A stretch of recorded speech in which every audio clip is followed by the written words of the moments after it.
So, you're looking to buy your first Commodore 64, or perhaps you're returning after a long absence. Either way, great choice. Maybe you've got some questions. Well, you've come to the right place.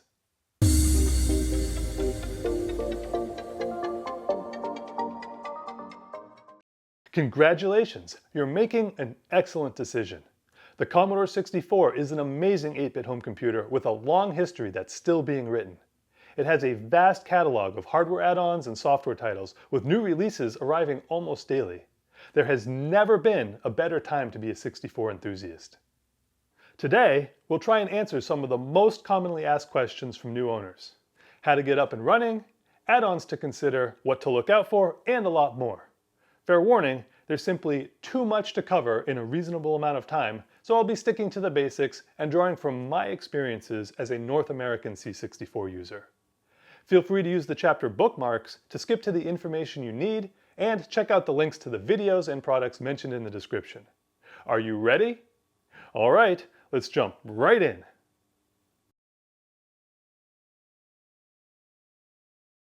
All right, first things first, what model should you buy? The good news is there's a range of options for all budgets. Let's start by taking a look at some of the choices. All right, so first up we have the OG, the original Commodore 64 bread bin. Obviously not in this color. I have covered mine in a removable synthetic rubberized coating called Plastidip. Made an episode about that way back. But you will find these in a variety of brown and beige shades with a variety of different keyboards. Some have gray F keys, some have orange, and there are a variety of different keyboard colors, as well as mainboard revisions. They made this from 1982 to 1985 when it was superseded by the cost-reduced Commodore 64C model, but these are the most ubiquitous, the most plentiful models that you'll find out there. And speaking of which, here it is, the reduced cost 64C. It's been restyled to look like the Commodore 128. Inside, you will commonly find a reduced cost shortboard that has a reduced chipset that runs on lower power. So these machines are less failure prone than the original systems. Along with that, they redesigned the SID chip in here, so the SID chip runs on lower power, but it also sounds different from the original machines. So it's a matter of personal preference which one you like more. Some people like the older sound, some people like the newer sound, but you have to listen to them and decide for yourself. Another thing to point out is that during the transitional period from the old style to the new, some of these machines still had a longboard 64 in them. So you can't be guaranteed that just because it looks like this, that it has a shortboard inside of it. Next up, we have the Commodore SX64, and this machine has the distinction of being the first ever color portable machine. Now, these are a lot more expensive than the other two that we've looked at so far. And coupled with the fact that they are more difficult to work on, I don't recommend that you make this your very first Commodore 64. If you insist, however, make sure that when you buy one, it comes with the keyboard cable. These are often lost, and if it doesn't come with one, you're going to need to create a replica in order to use the machine. Another thing to be aware of is that the keyboards on these often fail, and so you're going to have to get in there and replace the membrane inside the keyboard. I made a whole video about that, but the parts are still available brand new, so it is totally doable. So Commodore SX64, probably the most expensive option we'll look at today, but also has the highest cool factor. For good measure, we also have here the Commodore 128 or 128, depending on what region you're from. This machine is about twice as much as the basic 64s that we looked at, and the reason you might want to consider this is because it is fully Commodore 64 backwards compatible, but in addition to that, you also get twice as much RAM, a CPU that's twice as fast, 80-column RGB graphics, and an improved keyboard with numeric keypad. So it's kind of the best of both worlds. This is my favorite 8-bit home computer. I made a whole video about that, so it bears consideration. If you're looking for a 64, maybe you want to consider a 128 instead.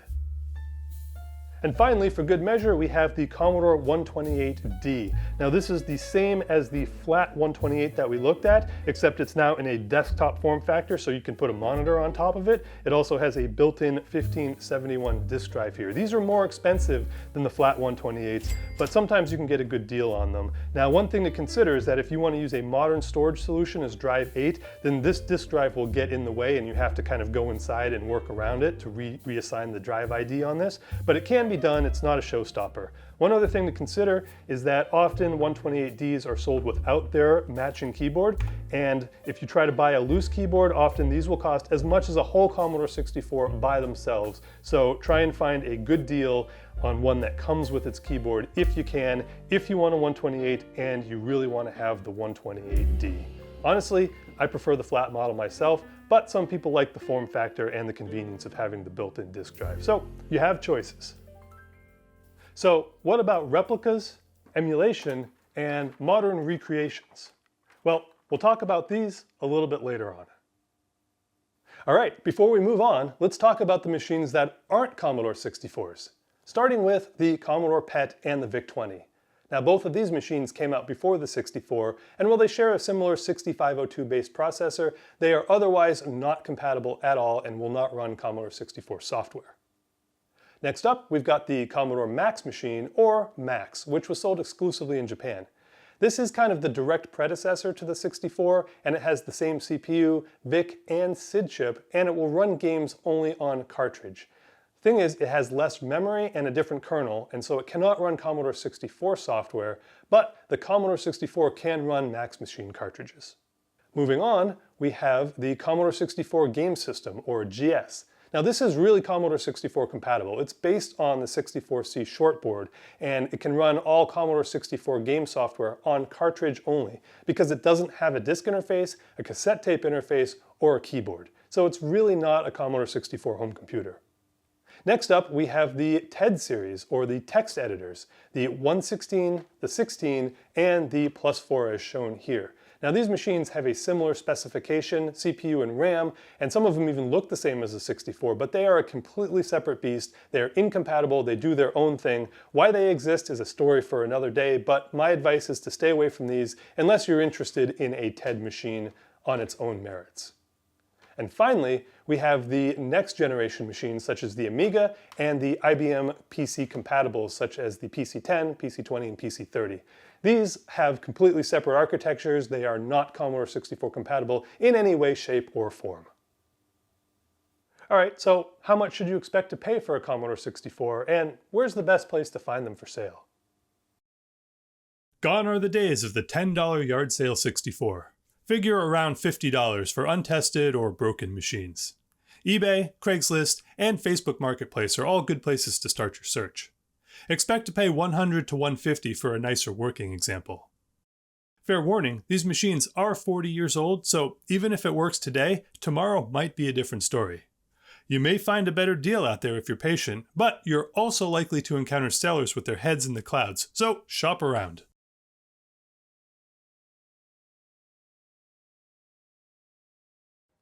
Let's talk about the elephant in the room.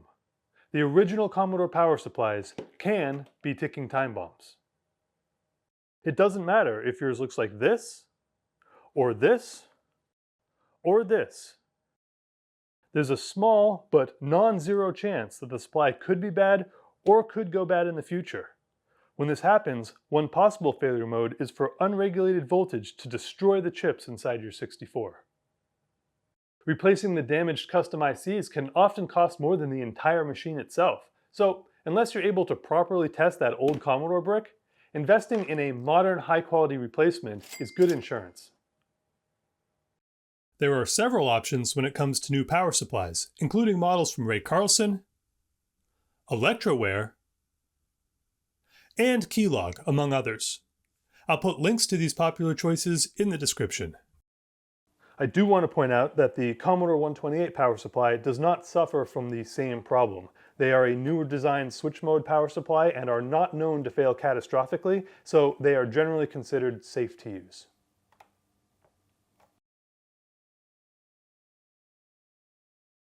Short answer, no. Generally speaking, the caps used in the 64 aren't prone to leaking or failing like those found in hardware from the 90s. Feel free to visually inspect your machine, but a recap shouldn't be automatically on your list of required maintenance, nor should it influence your decision to buy a particular system or not. One exception is the Commodore 128D, which has an internal power supply that may eventually need service. That said, I haven't had any problems with mine yet.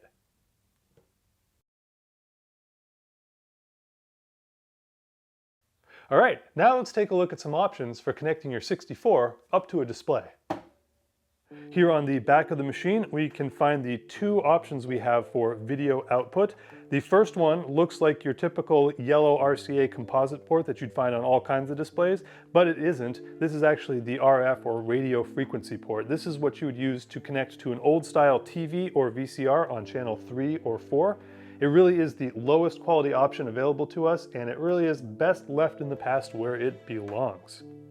The second option is this 8-pin DIN connector, which carries composite, split lumichroma, which is a precursor to S-video, and the audio output. And this is our best option for connecting our machine to a display.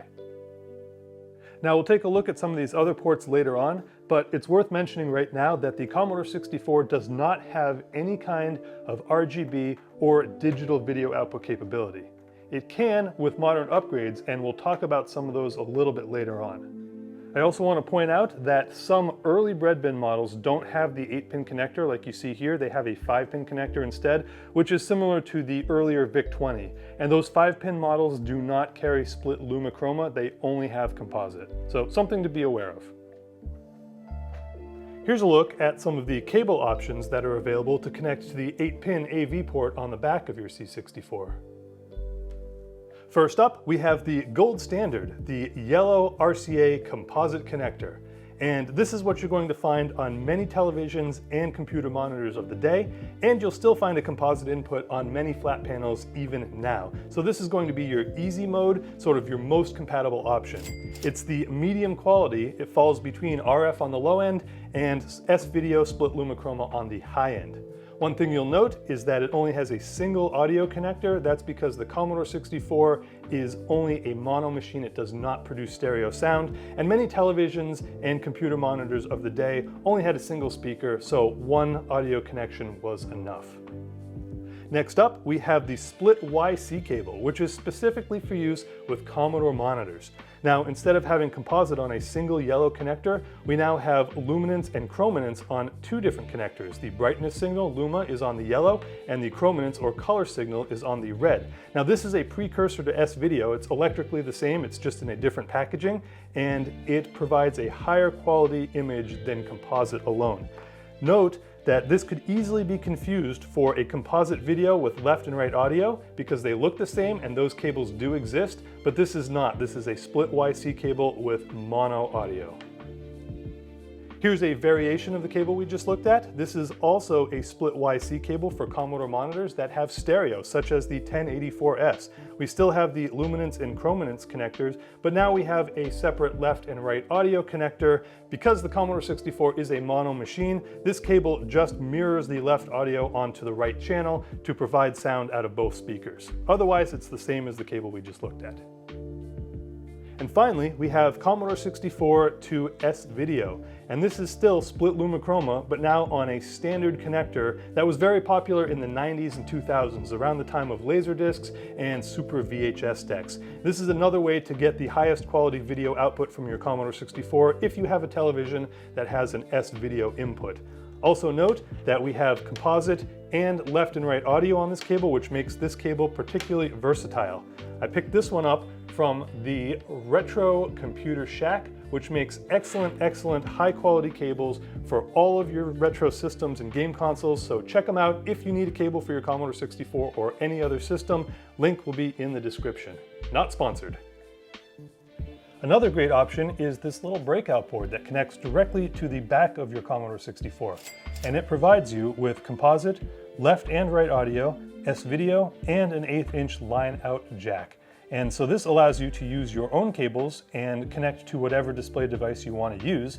Another nice thing is with these jumpers, you can mirror the left audio on the right channel, or if you have a stereo C64 that has two SIDs in it, you can pass through the stereo on the right channel. So this is another great option that you can use if you want to use your own cables. If you want to use a modern HDMI display that doesn't have composite or S-video input, you could use one of these cheap $10 upscalers from Amazon. It's got composite input on one side, spits out HDMI on the other, and has a switch here to toggle between 1080p and 720p. It's not going to give you the best possible quality, but it is very inexpensive.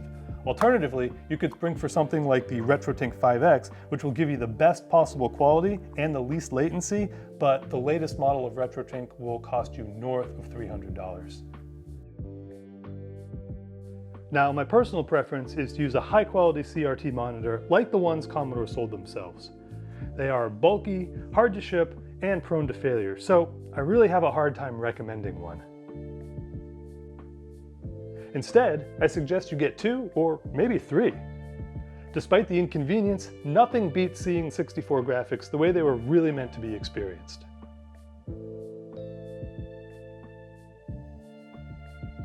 Many older flat panel monitors also had composite and S-video inputs and still retained proper 4:3 aspect ratio.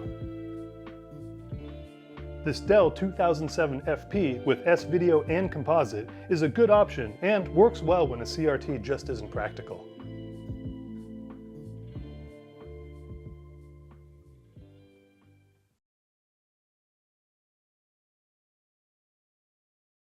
The majority of Commodore 64 models were sold in regions using one of 2 different video standards. 60Hz NTSC machines were found in most of the Americas and Japan, while 50Hz PAL models were sold in Europe, parts of South America, and Australia. Which you choose will depend on the type of display you plan on using, as well as the software you want to run. Games developed for NTSC regions will run 17% too slow on PAL machines, and games developed in PAL regions will run faster than intended on NTSC hardware. Further, the majority of demo scene releases are from European groups, and they won't run properly or even at all on NTSC machines.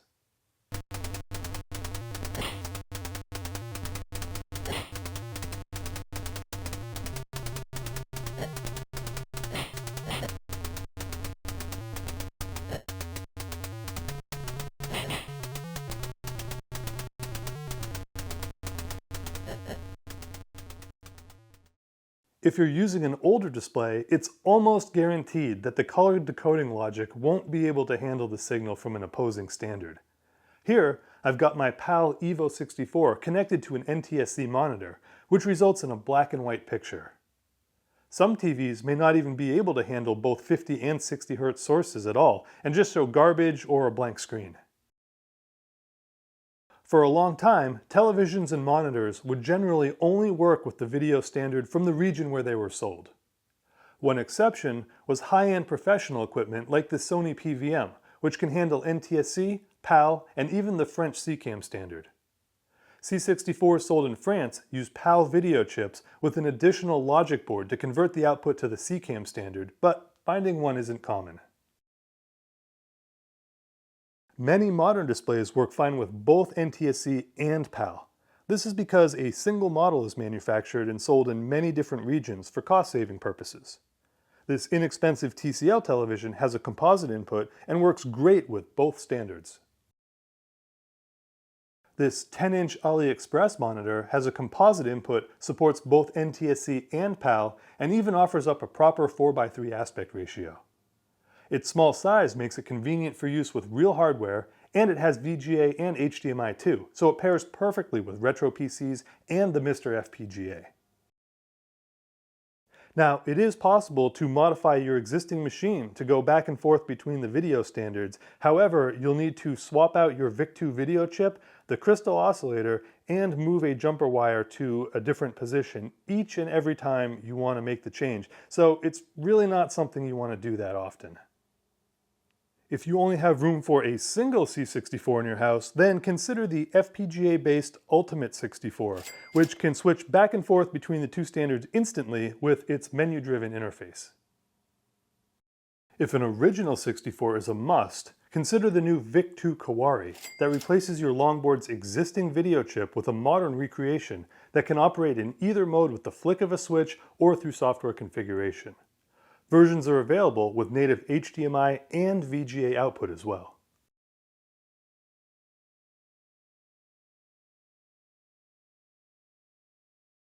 If you're going to play games on your new Commodore, and I suspect you will, you'll need a controller or two.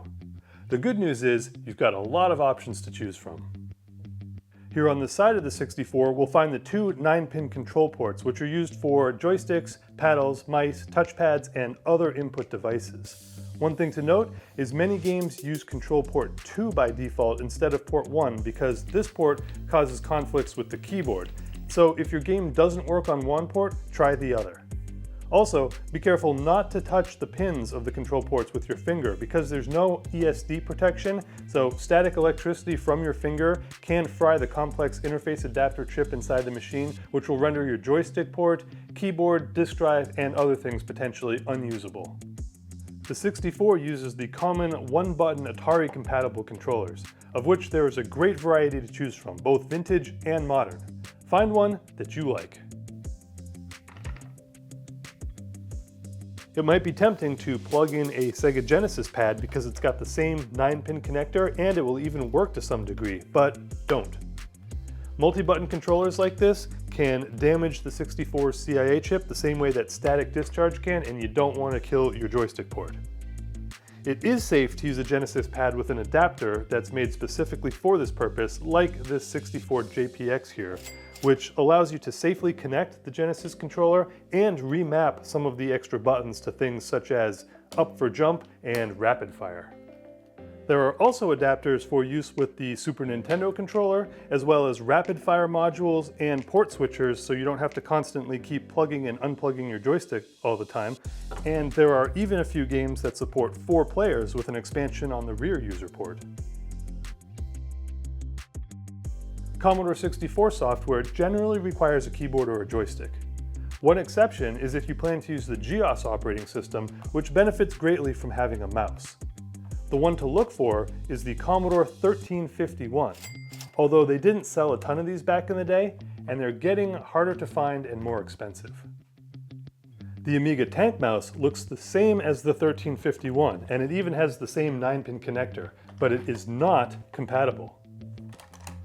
Also, watch out for the 1350. It looks like a mouse, but it functions like a joystick. Another option is to use your modern USB mouse or game controller with this little adapter called the Mouster. In addition to the C64, it also works with the Atari 8-bit and ST computers, Amigas, the ZX Spectrum, and more.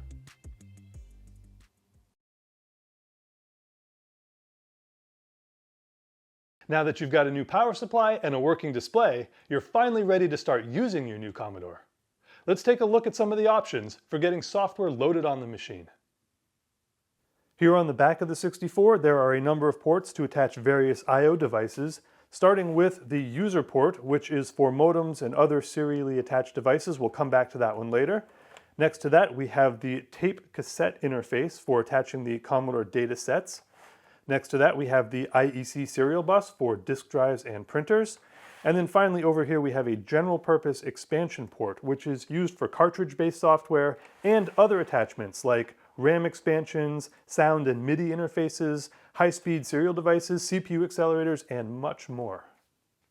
Perhaps the simplest method of loading software is the ROM cartridge. Anyone who's used a game system from the Atari 2600 to the Nintendo 64 will be familiar with how these work.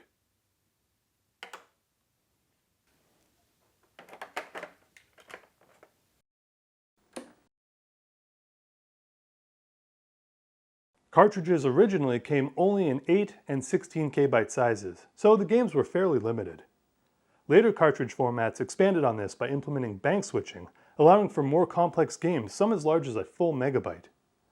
I made a video on how C64 cartridges work if you're interested in learning more.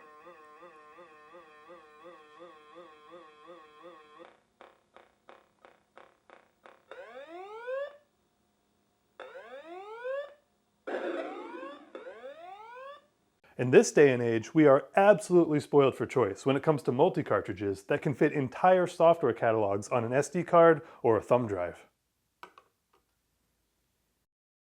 EasyFlash 3 is a popular option that allows you to run classic cartridge images and enhanced kernels, such as Jiffy DOS. It also supports multi-game compilations using its own 1 MB cartridge format, which is also used by a number of modern games. Kung Fu Flash is similar in that it supports many different cartridge images on an SD card, including the EasyFlash format. It also allows running program files directly from the card or from inside a disk or tape image file. It is not a disk emulator, but we'll look at some of those in a bit. The BackBit Pro also supports popular cartridge images, including EasyFlash. It also allows loading program files, disks, and tape images from an SD card. What sets this product apart is that it's compatible with over a dozen different retro computers, from the Apple II to the Sega Master System to the ZX Spectrum. There are simply too many options to cover them all, but I do want to mention the 1541 Ultimate 2 Plus, which is the single best do-it-all upgrade for your C64. We'll come back to this in a few minutes. Another option is to load software from cassette tape. Unlike other computers of the day, you can't just use a regular tape player with a line-out jack because the Commodore has a proprietary digital input.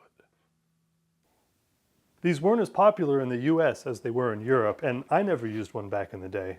They're inexpensive now, figure $15 or so.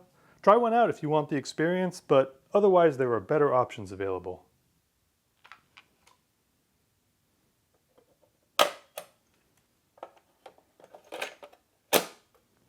To load from tape, you can either type load and hit enter, or you can hit shift and run stop.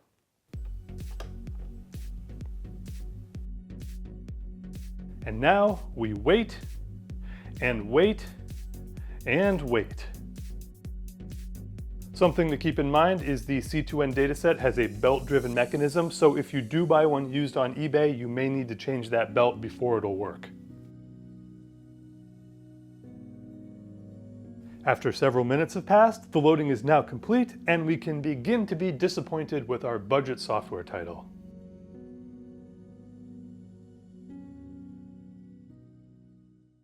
The most common way of loading software when I was growing up was with a disk drive. If you plan on using real media with your C64, you may want to consider one, but they're not strictly necessary these days. Over the years, Commodore produced a variety of different models, so let's take a look at a few of them now. This is the Commodore 1541, and it's the most common type of drive for the 64. They're plentiful on eBay and not too expensive. I paid $50 for this boxed example in 2023. They're single-sided and can store 170 kilobytes on each side of a 5¼ inch floppy disk. The encoding used on the Commodore disks is not compatible with IBM PC or other brands of home computers, but there are ways to read and write them from a modern PC. The 1541 has an integrated power supply, and because of that, they tended to run hot and overheat, which can also shorten the lives of the chips inside. The drive connects with a round DIN cable to the IEC port on the back of the Commodore 64, and a second port allows for daisy chaining of multiple disk drives and printers together. Each attached drive must have a unique ID, and the 1541 comes from the factory as device number 8.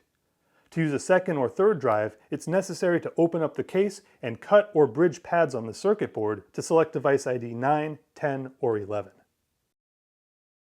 Take a look at the way this drive door latches. If you're in the market for a 1541, this is the kind you want. You do not want the ones with the rotating latch, as those are known to suffer from read-write head failure and cannot be repaired. I made an entire video on that subject as well. One drawback is that these Alps models can suffer from head misalignment and they may need calibration. Another option is the revised 1541-2 that matches the style of the 64C. Like the original, they're single-sided drives and operate exactly the same as their bigger siblings. These have external power supplies, which fixes the overheating issues found in the earlier models. They also have device ID select switches, so you don't need to open them up to change the settings. Like the original, some of these models were built with Neutronix drive mechanisms and can also suffer from head failure. The way to tell the difference is to look for the recessed latch instead of the flush-mounted latch. This indicates that a chin-on drive is inside, which is a good thing as they don't suffer from head failure, and as a bonus, they use a direct drive mechanism, so there's no rubber belt to go bad. These are the 1571 and 1581 drives, which launched with the Commodore 128. Both are double-sided drives with higher capacities and also support fast and burst mode transfers for increased speed when used on the 128. When used on a 64, the 1571 can operate in single-sided 1541 mode. And as a bonus, it's generally quieter and more reliable. One thing to keep in mind is the 1571 can have problems with some copy-protected software designed for the 1541, especially those from Microprose and Accolade. The 1581 can store a whopping 800K per disk, but not a lot of commercial software ever came on these, so they're really best suited for GEOS, data storage, or running a BBS. They're also quite pricey these days at around $300 for a working unit.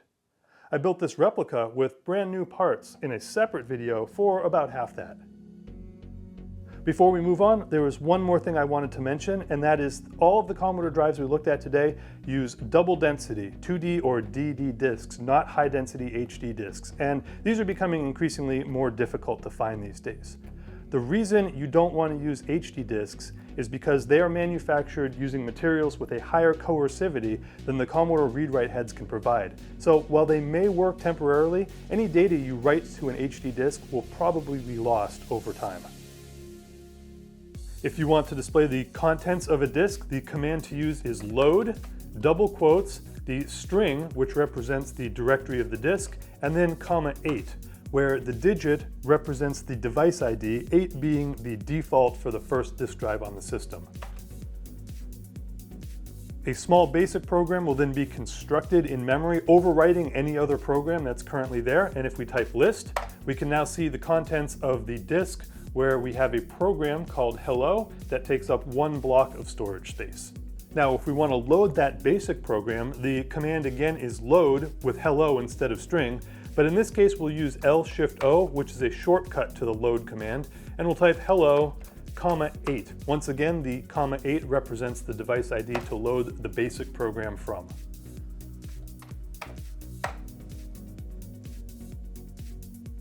Here's another variation to be aware of. If we tell the computer to load asterisk, we are saying load the very first file on the disk, and the addition of the (1) after the (8) tells the computer that we are loading a machine language program instead of a basic program.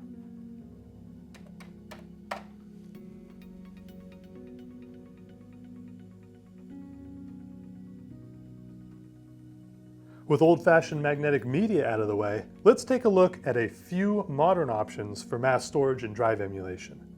For the record, several models of hard drives were sold for the Commodore 64 and 128 back in the day, but they are brutally expensive now and outside the scope of this new user guide anyway.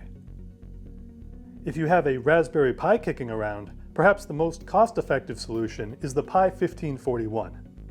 With the addition of an inexpensive hat, your Pi can be turned into a cycle-accurate 1541 disk drive emulator. That means it's highly compatible and will work with disk images taken from original, copy-protected software. Load up as many images as you want on the SD card, add a 1541 or Jiffy DOS ROM, and the world is your oyster. This is one example of the SD2IEC, though they come in many sizes and shapes. Instead of a drive emulator, this is more of a mass storage device, like a hard drive that can also mount disk image files.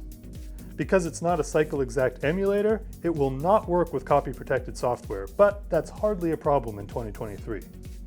With native Jiffy DOS support, it is blisteringly fast and lets you move in and out of directories and disk images from the command line with ease. I like the SD2IEC so much, I made an entire video about it. Seeing a trend here, huh? Finally, we have the 1541 Ultimate 2 Plus, the best single upgrade you can add to your 64. It provides 2 cycle-accurate 1541, 1571, or 1581 drives, a RAM expansion up to 16 megabytes, dual stereo SIDs, supports every type of cartridge imaginable as well as replacement kernel ROMs, provides a high-speed internet modem, and much, much more. And, you guessed it, I made several videos on the Ultimate 2 Plus. For the price, the list of features cannot be beat.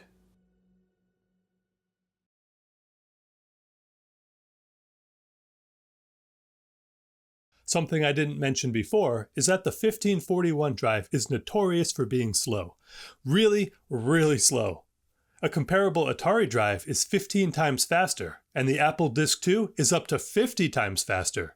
The reason is that Commodore wanted to maintain backwards compatibility with the VIC-20, which had a hardware bug that they patched in software.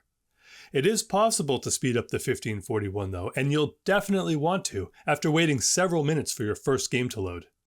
And that's where Fastloaders come in.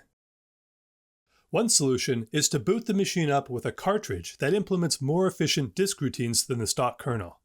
One of the original and best-selling products, the Epic's Fastload, could increase the drive speed by a factor of 5 and offered additional DOS commands at the basic prompt.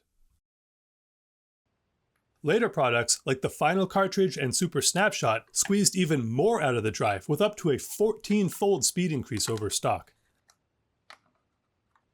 In addition, these carts also added useful disk utilities, freezers, monitors, and even lightweight desktop GUIs that appear instantly at power on.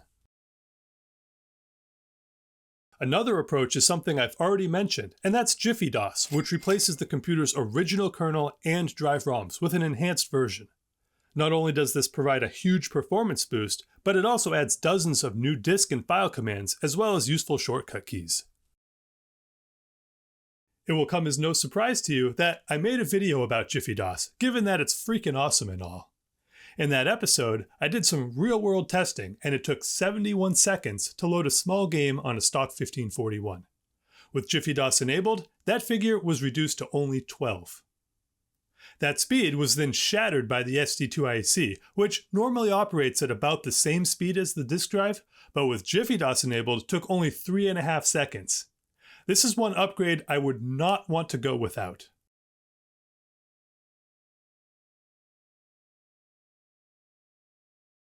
There are many good resources for the 64 on the internet, so finding software is not a problem.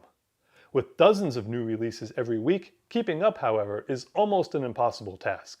Here are a few places to check out. CSDB. With over 200,000 releases and growing every day, you'll find all of the latest games, music, graphics, demos, and utilities here, along with plenty of classic software. Commodore.software offers a more curated approach, breaking titles up into categories and subcategories.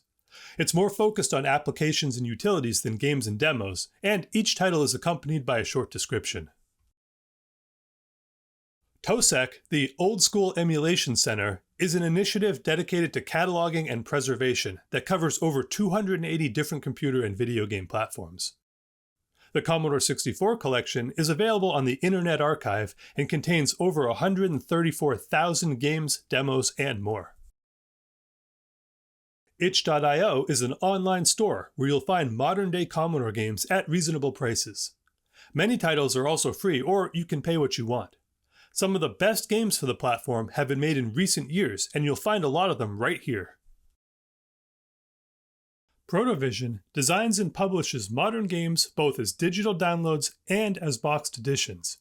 If you're into collecting future classics, this is the place to look.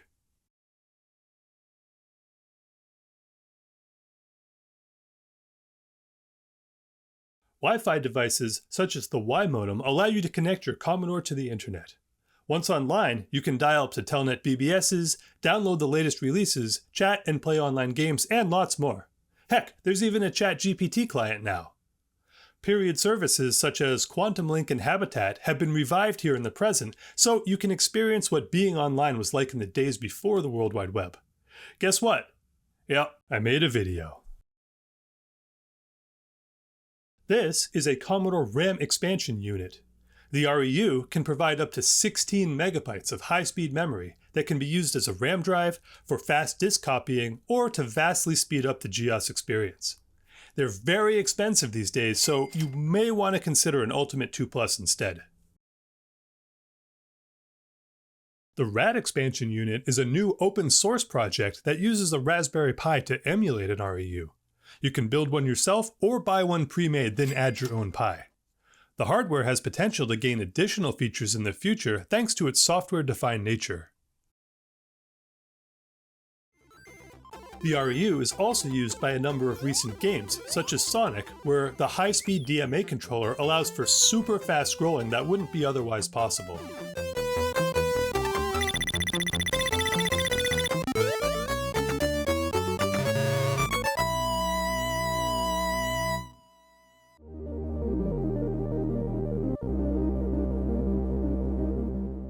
Some demos also require the extra memory in order to implement things like full motion video.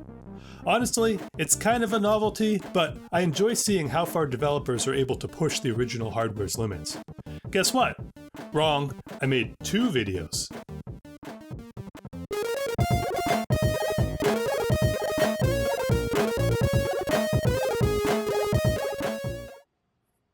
GeoRAM is also a type of RAM expansion, but watch out as they are not the same as an REU. These are designed to work with GEOS, but are not compatible with games and demos that require the DMA transfer capabilities of a real REU.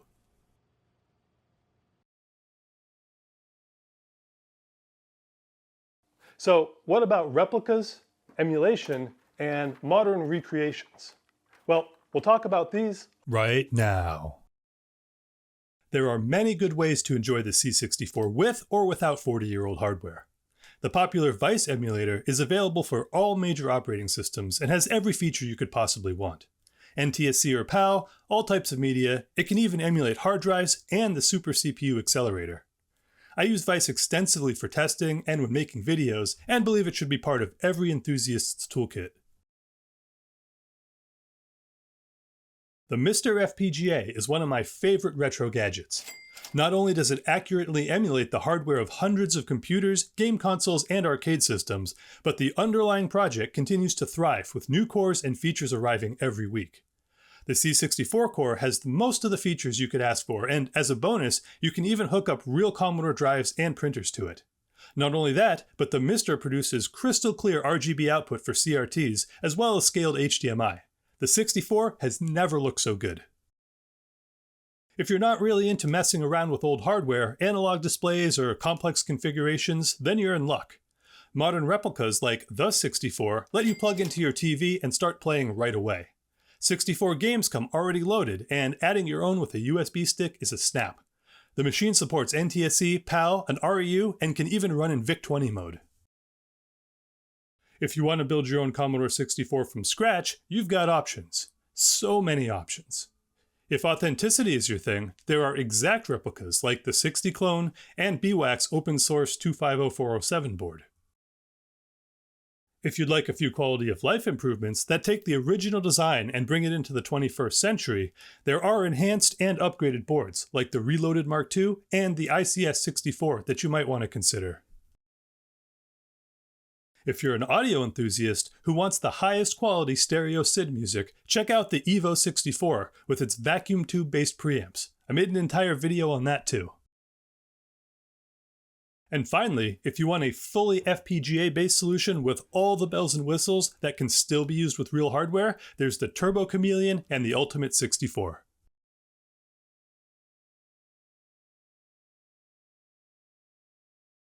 When dealing with original hardware, breaking down is not a matter of if, but when. Sooner or later, one of the custom chips will fail and your 64 will no longer work. The most common components to fail are the DRAM memory chips and the programmable logic array, or PLA. That said, any of the custom chips or glue logic can fail, leading to a variety of strange behaviors. The good news is that today, thanks to the enthusiast community, replacement parts are available for just about every custom IC on the machine. A dead test cartridge is a useful tool that can help identify when a particular RAM chip is bad by flashing the screen a number of times, even when the machine won't otherwise boot. A full diagnostic cartridge and harness can further isolate dead or marginal components. Often, these types of failures won't prevent a machine from partially working, but will manifest as specific problems with the disc, tape, keyboard, or joystick ports, for example. If a dead test or diagnostic cartridge isn't an option, check out the C64 Pictorial Fault Guide. The site hosts dozens of screenshots illustrating various failure states that may lead you to the source of your problems without the need for any specialized tools. Finally, YouTube itself is a fantastic learning tool when it comes to Commodore repair. Put that in a socket, it's just going to rip the socket out. Channels such as More Fun Making It, Jan Beta, and Adrian's Digital Basement have many excellent videos showcasing a variety of techniques for troubleshooting and repair of broken 64s. Wait, what?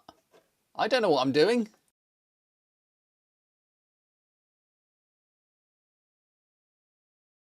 Go ahead and toss out the useless cardboard thing found in many bread bins and some later models.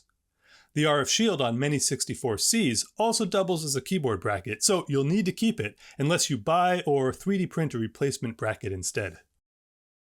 Be aware that the lid of the VIC-2 chip and the 128's RF shield provide some thermal dissipation, so it's a good idea to add heat sinks to your chips if you plan to remove these parts.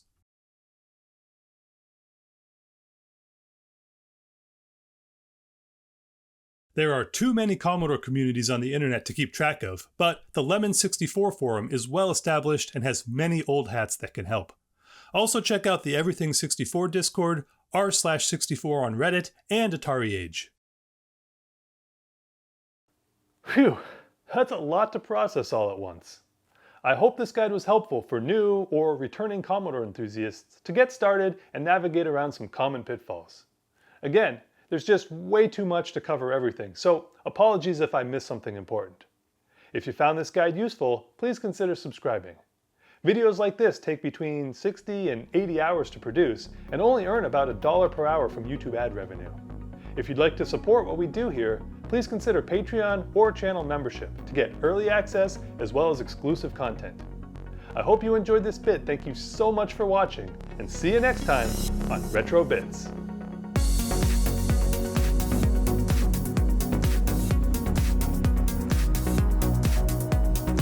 And speaking of, a huge thanks to my patrons, channel members, and all of you that have donated items to the channel. Without your continued support, episodes like this simply would not be possible.